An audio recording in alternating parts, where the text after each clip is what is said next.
साथीहरु, म राजु पौडेल।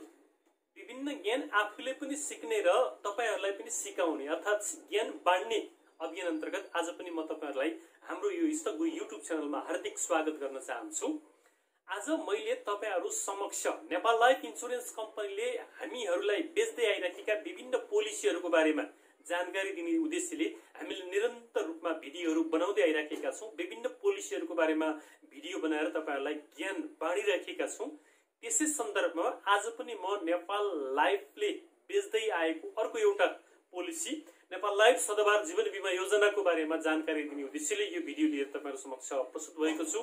आजको युगमा धेरै जसो व्यक्तिहरुले आफ्नोको कमाई उचित प्रतिफल दिने ठाउँमा लगानी गरेर छोटो समय लगानीको प्रतिफल प्राप्त गरेर जीवनभर ढुक्क रहन चाहन्छन् र बुढेसकालको लागि वृद्धावस्थाको लागि एउटा आर्थिक राहत होस् भन्ने चाहना गर्ने व्यक्तिहरु र छिटो प्रतिफल खाने व्यक्तिहरुको लागि अत्यन्तै लोकप्रिय पोलिसी नेपाल लाइफको सदाबार जीवन बीमा पोलिसी कस्तो पोलिसी हो, यो पोलिसी भित्र के सुविधाहरु छन्, के विशेषताहरु छन्, के फाइदाहरु छन्, यसका भुक्तानीका तरिकाहरु के हुन् भन्ने बारेमा महत्त्वपूर्ण जानकारी दिने उद्देश्यले यो भिडियो लिएर तपाईहरु समक्ष प्रस्तुत भएको छु। हाम्रो यो इष्टगुरु युट्युब च्यानलमा तपाईहरु पहिलो पटक भिजिट गर्दै हुनुहुन्छ भने अझ हामीलाई यस्ता ज्ञान बाँड्नको लागि प्रोत्साहन गर्नको लागि हाम्रो यो च्यानलको तल लेखिएको सब्स्क्राइब बटनमा एक क्लिक गर्न नभुल्नु होला र साथै आगामी दिनमा आउने यस्तै महत्त्वपूर्ण जानकारीमूलक भिडियोहरु हेर्न चाहनुहुन्छ भने सँगै रहेको बेल बटनमा पनि एक क्लिक गर्न नभुल्नु होला भन्दै अब म तपाईहरुलाई नेपाल लाइफको अत्यन्तै लोकप्रिय पोलिसीमा नेपाल लाइफको जीवन सदाबार जीवन बीमा योजना अन्तर्गत तपाईहरुलाई आज म यो भिडियो लिएर जानकारी दिने उद्देश्यले प्रस्तुत भएको छु। अब म तपाईहरुलाई यो पोलिसीका विभिन्न विशेषताहरु, यो पोलिसीका विभिन्न फाइदाहरु, ऐच्छिक सुविधाहरु, भुक्तानीका तरिकाहरु, दुर्घटना लाभ, पीटीडी, पीडब्ल्यूबी लगायतका कुराहरु विभिन्न चार्टहरु मार्फत प्रस्तुत गर्न गइराखेको छु। अब तपाईहरुको ध्यान म यी चार्टहरुतर्फ केन्द्रित गराउन चाहन्छु। ध्यान दिएर यो भिडियो हेर्नु होला र यो पोलिसीको बारेमा बुझ्नु होला। साथीहरु, आज म तपाईहरुलाई नेपाल लाइफ सदाबार जीवन बीमा योजना भनेको कस्तो प्रकारको योजना हो, यसका विशेषताहरु के छन् भन्ने बारेमा विभिन्न चार्टहरु मार्फत जानकारी दिन गइराखेको छु। यो भिडियो राम्रोसँग हेर्नु होला, सुन्नु होला। आजको समयमा धेरै जसो व्यक्तिले आफूले गरेको लगानीको प्रतिफल कम समयमा प्राप्त गरी वर्तमान र भविष्य अर्थात् जिन्दगी भर नै ढुक्क रहन चाहन्छन्। यही चाहना अनुसारको बीमा योजना जनसमक्ष प्रस्तुत गर्ने क्रममा यस कम्पनीले नेपाल लाइफ सदाबार जीवन बीमा योजना नामक अग्रिम तथा आजीवन भुक्तानी विशेषता सहितको बीमा योजना ल्याएको छ। यो योजनाको प्रमुख विशेषता भनेको के हो भने तपाईहरुले जस्तै 10 लाखको बीमा गर्नुभयो, 10 लाखको बीमाङ्कको 5% का दरले हुन आउने रकम प्रत्येक वर्ष अग्रिम रूपमा तपाईहरुले लिन सक्नुहुन्छ भने बीमा अवधि पश्चात पनि समर्पण मूल्य प्राप्त गर्नु यो योजनाको मुख्य विशेषता हो। यसबाट तपाईहरुले के बुझ्नुस् भने प्रत्येक वर्ष 5% का दरले अग्रिम रूपमा तपाईले 10 लाखको बुझ्दै जानुहुन्छ र बीमा अवधि समाप्त भइसकेपछि यो बीमा जारी रहन्छ। जीवन सहारा जीवन बीमा योजना जस्तै प्रकारको बीमा योजना हो। त्यसपछि पनि तपाईको मृत्यु पश्चात तपाईको परिवारले समर्पण मूल्य प्राप्त गर्न सक्छ। यसको प्रमुख विशेषतामा यस्तो प्रकारको छ। त्यसपछि यसका मुख्य विशेषताहरुमा न्यूनतम बीमाङ्क रकम हामीले 2 लाख सम्मको गर्नुपर्ने हुन्छ भने अधिकतमको कुनै बाउन्ड्री छैन। तपाईको आय स्रोतको आधारमा जति पनि गर्न सक्नुभयो। न्यूनतम प्रवेश उमेर 11 वर्ष पुगेको हुनुपर्छ। अधिकतम प्रवेश उमेर 65 वर्ष नागेको हुनु हुँदैन भन्ने कुरा हामीले बुझ्नु पर्यो। ऐच्छिक सुविधा प्रवेश उमेर, दुर्घटना, मृत्यु लाभ, बीमाङ्क शुल्क छुट सुविधा र अशक्त सुविधा लिनको लागि 16 वर्ष र घातक रोग सुविधा लिनको लागि 18 वर्ष पुगेको हुनुपर्छ भन्ने कुरा यहाँ उल्लेख गरिएको छ।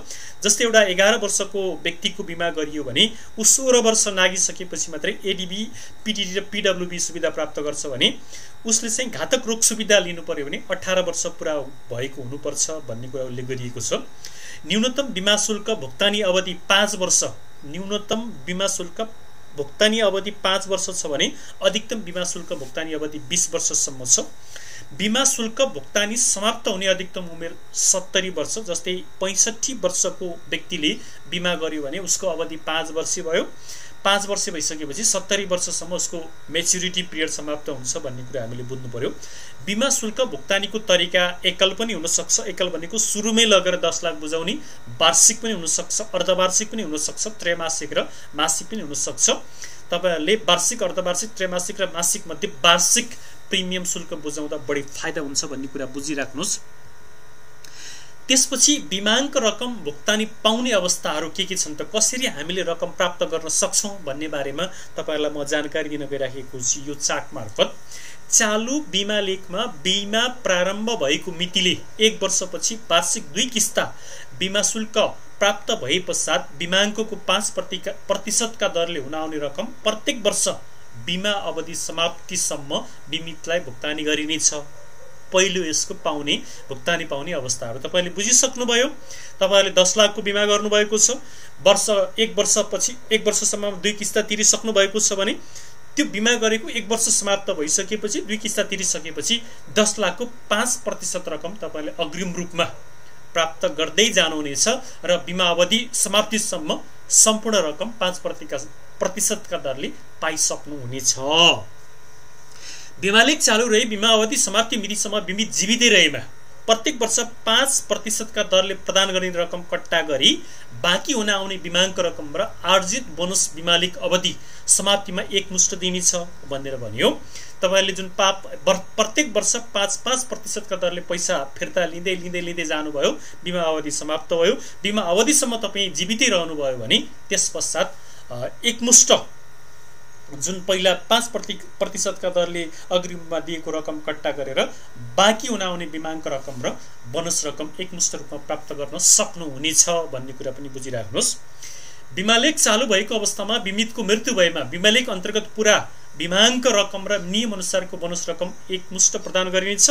यसमा बिमितलाई आंशिक भुक्तानी गरेको रकम कट्टा गरिने छैन भन्यो।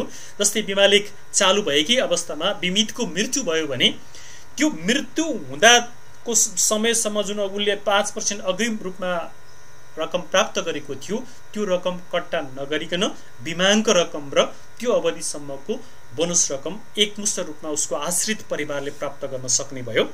सबै किस्ता बिमा शुल्क भुक्तानी गरेको बिमा लेखमा बिमा अवधि समाप्ति पश्चात जीवनभर पनि कुनै पनि समयमा बिमितको मृत्यु भएमा पुनः बिमाङ्क बराबरको रकम प्रदान गरिनेछ। अघि पनि मैले भनिसकेँ यो जीवन सहारा जीवन बिमा योजना जस्तै प्रकारको योजना छ। तपाईको जस्तै 30 वर्षको उमेरमा 15 वर्ष बिमा गर्नुभयो, 45 वर्षमा तपाईले त्यो बिमा अवधि समाप्त भइसकेपछि सम्पूर्ण रकम पाउनुहुन्छ, बिमा जारी रहन्छ, प्रिमियम तिर्नु पर्दैन। तपाईको मृत्यु जुनसुकै अवधिमा भए पनि इच्छाको व्यक्तिले फेरि बिमाङ्क रकम बराबरको रकम प्राप्त गर्न सक्ने यस बिमाको प्रमुख विशेषता हो। अब बिमा शुल्क भुक्तानी तरिकाको आधारमा थप गर्छ। वार्षिक बिमा शुल्क भुक्तानीमा बिमा शुल्क दरमा 1% छुट पाउनुहुन्छ तपाईहरुले। अर्धवार्षिक बिमा शुल्कमा भुक्तानी छुट छैन। त्रैमासिक बिमा शुल्क भुक्तानी बिमा शुल्क दरमा 1% थप तिर्नुपर्ने हुन्छ भने मासिक बिमा शुल्क भुक्तानीमा बिमा शुल्क दरमा 1.5% थप तिर्नुपर्ने हुन्छ। त्यसकारण बिमा शुल्क भुक्तानी गर्दाखेरि वार्षिक गर्नुभयो भने सबैभन्दा फाइदाजनक हुन्छ।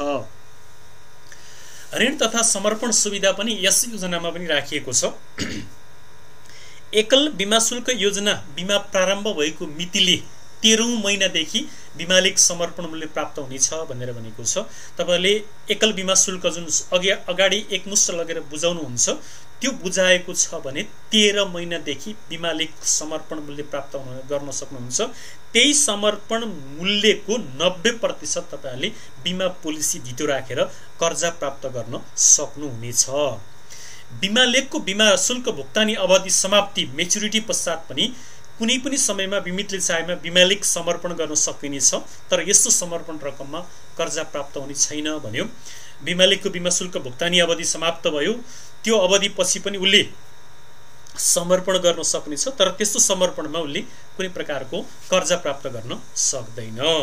बिमा शुल्क भुक्तानी अवधि पश्चातको थप सुरक्षा अवधिमा समर्पण गर्न चाहेमा बिमाङ्क रकमलाई समर्पण मूल्य एकाइ सरेन्डर भ्यालु फ्याक्टरले गुणन गर्दा आउने रकम समर्पण मूल्य बापत प्राप्त गर्न सकिनेछ। जस्तै तपाईले 15 वर्ष बिमा गर्नुभएको थियो, तपाईको बिमा शुल्क भुक्तानी 12 वर्षमा समाप्त भयो भने तपाईले 13औं वर्षमा गएर सरेन्डर गर्न सक्नुहुने भयो। बिमा प्रारम्भ भएको मितिले 1 वर्षपछि 2 वर्षको पुरा बिमा शुल्क भुक्तानी गरे पश्चात बिमालिकको चुक्ता मूल्य तथा समर्पण मूल्य प्राप्त हुनेछ भनेको छ। तपाईहरुको बिमा प्रारम्भ भयो, 1 वर्षपछि 2 वर्षको पुरा बिमा शुल्क भुक्तानी गर्नुभएको छ भने तपाईहरुको अब समर्पण मूल्य प्राप्त गर्न सक्नुहुनेछ। यस्ता ऋण तथा समर्पण मूल्यसँग सम्बन्धित सुविधाहरू यस्ता थिए। त्यसबाहेक ऐच्छिक सुविधा तथा भुक्तानी पाउने अवस्था पनि यहाँ विद्यमान छन्। जस्तै दुर्घटना मृत्यु सुविधा, एक्सिडेन्ट डेथ बेनिफिट सुविधा पनि यसमा समावेश गरिएको छ। यदि बिमितले ऐच्छिक सुविधा अन्तर्गत दुर्घटना मृत्यु लाभ सुविधा एडीबी सुविधा लिएको छ भने बिमालेख चालू रही पूरक करारनामा लागू भएको तथा व्यतीत बिमालेखमा पुनर्जागरण गरिएको अवस्थामा दुर्घटनाको कारणबाट बिमितको दुर्घटना घटेको 183 दिनभित्र मृत्यु भएमा ऐच्छिक सुविधा एडीबी बापतको थप रकम इच्छाएको व्यक्तिलाई भुक्तानी दिनेछ भनेर भन्यो। यदि तपाईहरुले दुर्घटना लाभ सुविधा लिनुभएको छ, दुर्घटना लाभ सुविधा लिइसकेपछि बिमा प्रारम्भ भइसकेपछि अथवा बिमा पुनर्जागरण भइसकेपछि दुर्घटनाको कारणले गर्दा 183 दिनभित्र मृत्यु भयो भने इच्छाएको व्यक्तिले एडीबी सुविधा प्राप्त गर्नेछ। अपाङ्ग, अशक्त तथा बिमा शुल्क छुट सुविधा premium weber benefit permanent total disability भनेर भन्दछ। यस्तो सुविधा लिएको छ भने बिमालेख चालू रही पूरक करारनामा लागू भएको तथा बिमालेख व्यतीत भएको भए पुनर्जागरण गरिएको अवस्थामा दुर्घटनाको कारणबाट बिमित शारीरिक रूपमा पूर्ण अपाङ्ग, अशक्त भएको प्रमाणित भएमा दुर्घटना पश्चात बिमालेखको वार्षिक उत्सव मितिदेखि पीडब्ल्यूबी पीटीडी ऐच्छिक सुविधा बापत रकम मासिक 120 समान किस्ता बिमितलाई भुक्तानी गरिनेछ भनेर भन्यो। प्रिमियम वेबर बेनिफिट भनेको त्यो दुर्घटना भइसकेपछि तपाई पुरा अशक्त हुनुभयो भने अब प्रिमियम तिर्नु पर्दैन। उल्टो कम्पनीले तपाईको बिमाको रकमलाई 120 ले भाग गरेर आउने रकम मासिक रूपमा 120 किस्तासम्म तपाईहरुलाई दुर्घटना पश्चात अशक्त भएको प्रमाणित भइसकेपछि भत्ता उपलब्ध गराउनेछ। अर्को घातक रोग सुविधा पनि यसमा क्रिटिकल इलनेस राइडर सुविधा पनि लिन सक्नुहुन्छ। यस ऐच्छिक सुविधा मूल बिमालेखको बिमाङ्क बराबर तथा अधिकतम रु 50 लाखसम्म र अहिले 1 करोड पुर्याए जस्तो लाग्छ मलाई। यो 50 लाख होइन, अहिले 1 करोडसम्म लिन सकिने जस्तो मैले बुझेको छु। यो योजनाले मूल बिमा योजनासँग जोडिएको बिमितलाई सुरक्षा प्रदान गर्दछ। यस योजना अन्तर्गत रक्षाबाण लिन चाहने व्यक्तिले यस कम्पनीबाट प्रचलनमा ल्याएको मूल बिमा योजना अन्तर्गत थप बिमा शुल्क तिरी मूल बिमाङ्कमा नबढ्ने गरी न्यूनतम 2 लाखदेखि अधिकतम 1 करोडसम्म, या 50 लेख्यो भने 1 करोडसम्म बिमाङ्कसम्मको रक्षाबाण लिन सकिने र उल्लेखित रोगहरूमध्ये कुनै पनि रोग पहिचानसहित आवश्यक प्रक्रियाहरू पूरा गरेको खण्डमा शर्तहरूको अधीनमा रही अधिकतम रु 1 करोड लाखसम्म तत्काल भुक्तानी गरी मेच्युरिटीमा मूल बिमालेखको विशेषता अनुसारको रकम भुक्तान गर्न विशेषता रहेको छ भने यो घातक रोग सुविधा भनेको तपाईले अतिरिक्त शुल्क तिरेर भोलि जिन्दगीमा कुनै प्रकारका प्राणघातक रोगहरू तपाईको जीवनमा आइपरे भने त्यस्तो रोगबाट उपचार पाउनको लागि हामीले बिमा गर्ने बेलामा यस्तो सुविधा लिन सक्छौं र यो सुविधा लिँदाखेरि तपाईले अतिरिक्त शुल्क तिर्नुपर्ने हुन्छ। अतिरिक्त शुल्क तिरेर बिमाङ्क रकम बराबर अथवा 1 करोडसम्मको तपाईले यो घातक रोग सुविधा लिन सक्नुहुनेछ।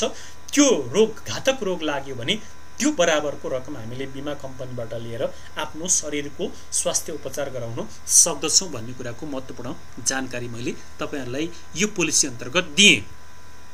यसरी तपाईहरुले यस्ता प्रकारका पोलिसीहरुको बारेमा थप जानकारी लिनको लागि यस्ता प्रकारका पोलिसीहरुको कुनै पनि पोलिसीमा नेपाल लाइफ इन्स्योरेन्स कम्पनीले बिक्री गर्दै आइरहेका कुनै पनि पोलिसी तपाई र तपाईको परिवारलाई गर्न मन लाग्यो भने हामीबाट गराउन चाहनुहुन्छ भने र नेपाल लाइफ इन्स्योरेन्स कम्पनीको देश विदेश जहाँसुकै बसेर पनि एजेन्ट भएर काम गर्न चाहनुहुन्छ भने हाम्रो यो कन्ट्र्याक्ट एड्रेसमा हामीलाई सम्पर्क गर्नुहोस्। हाम्रो भाइबर, व्हाट्सएप, इमो नम्बर जुन यहाँ उल्लेख गरिएको छ यो नम्बरमा सम्पर्क गर्न सक्नुहुन्छ। हामीलाई यो इमेल एड्रेसबाट पनि सम्पर्क गर्न सक्नुहुन्छ। सामाजिक सञ्जालमा हामीसँग जोडिएर केही कुराहरू बुझ्न चाहनुहुन्छ भने हाम्रो यो पेजमा लाइक गरेर मेसेज गरेर हामीसँग जोडिन सक्नुहुन्छ भन्ने कुराको महत्त्वपूर्ण जानकारी मैले तपाईहरुलाई गराएँ। यस्ता महत्त्वपूर्ण जानकारीमूलक भिडियोहरू आफूले पनि हेर्नुस् र अरूलाई पनि सिकाउनुस्। हाम्रो अभियान के छ त भन्दाखेरि आफूले पनि ज्ञान सिक्ने र अरूलाई पनि ज्ञान बाँड्ने। यो अभियानलाई साथ दिनको लागि भिडियो शेयर गर्न नभुल्नुहोला। साथै हामीलाई अझ प्रोत्साहन गर्नको लागि भिडियोमा लाइक र कमेन्ट गरिदिनु होला। यदि मनै परेन भने डिसलाइक गर्ने अप्सन पनि छ, तपाईहरुलाई डिसलाइक पनि गर्न सक्नुहुन्छ भन्ने कुराको महत्त्वपूर्ण जानकारी दिँदै अर्का यस्तै महत्त्वपूर्ण भिडियोहरू तपाईँहरू समक्ष लिएर आउने बाछा गर्दै आजलाई म यो भिडियोबाट बिदा हुन चाहन्छु। हस्त नमस्कार, अर्को भिडियोमा फेरि भेटौँला।